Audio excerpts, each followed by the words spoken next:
Assalamualaikum warahmatullahi wabarakatuh. Perkenalkan, saya Ria Agustina, mahasiswa dari STBAJA.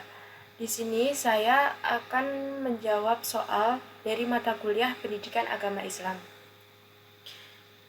Yang pertama, apakah yang dimaksud dengan akhlak secara bahasa dan istilah?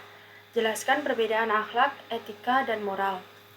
Pengertian akhlak secara bahasa, kata akhlak berasal dari bahasa Arab, yaitu khuluq, yang berarti sifat, karakter, dan kebiasaan. Atau bisa disebut juga cara atau bentuk perilaku seseorang yang mencerminkan sifat atau karakter dasarnya.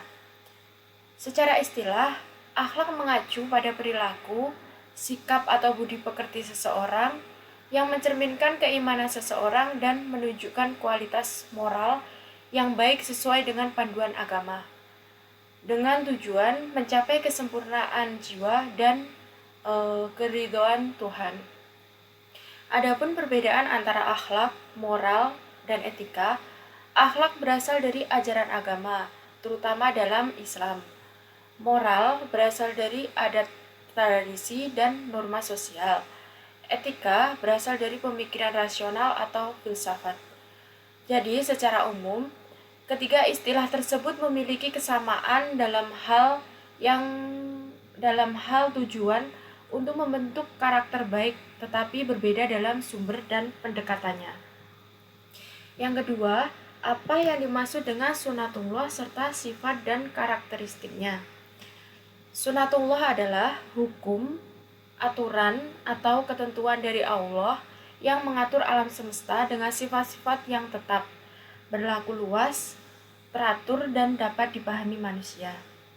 Adapun sifat dan karakteristik sunatullah bersifat konsisten, universal, dan menyeluruh, teratur dan sistematis, dapat dipelajari, mengandung hikmah.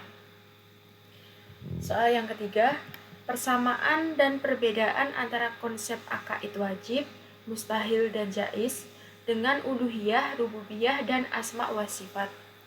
Adapun persamaannya, yang pertama tujuan akidah. Tujuan akidah sama-sama memperjelas keyakinan atau akidah seseorang muslim tentang Allah. Yang kedua, pembahasan sifat Allah. Sama-sama memahami sifat-sifat Allah dan aspek-aspek ketuhanan yang harus diyakini. Yang ketiga, dasar dalam tauhid. Sama-sama bagian dari ilmu tauhid yang membantu menjelaskan sifat-sifat Allah serta perannya.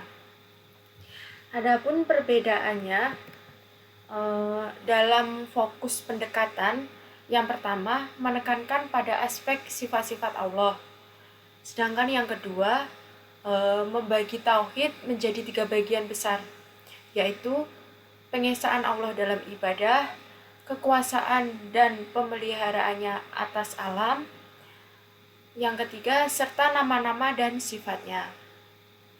Dalam objek pembahasan, yang pertama lebih menekankan pada konsep dasar dan sifat yang harus diyakini mengenai keberadaan dan esensi Allah. Yang kedua, lebih menekankan bentuk-bentuk tauhid yang harus diimplementasikan. Dalam aspek praktis dan konseptual, yang pertama lebih bersifat konseptual dan intelektual, membantu menjelaskan sifat Allah yang harus diyakini. Yang kedua, memiliki kaitan langsung dengan ibadah. Jadi kesimpulannya, konsep akaid wajib, mustahil, dan jaiz memberikan pemahaman dasar tentang sifat-sifat Allah, sedangkan uluhiyah, rububiyah, dan asma wa sifat menegaskan bentuk tauhid dan pengesaan Allah dalam aspek ibadah, kekuasaan, dan nama-namanya. Sekian dari saya, bila ada kurang lebihnya mohon maaf. Wassalamualaikum warahmatullahi wabarakatuh.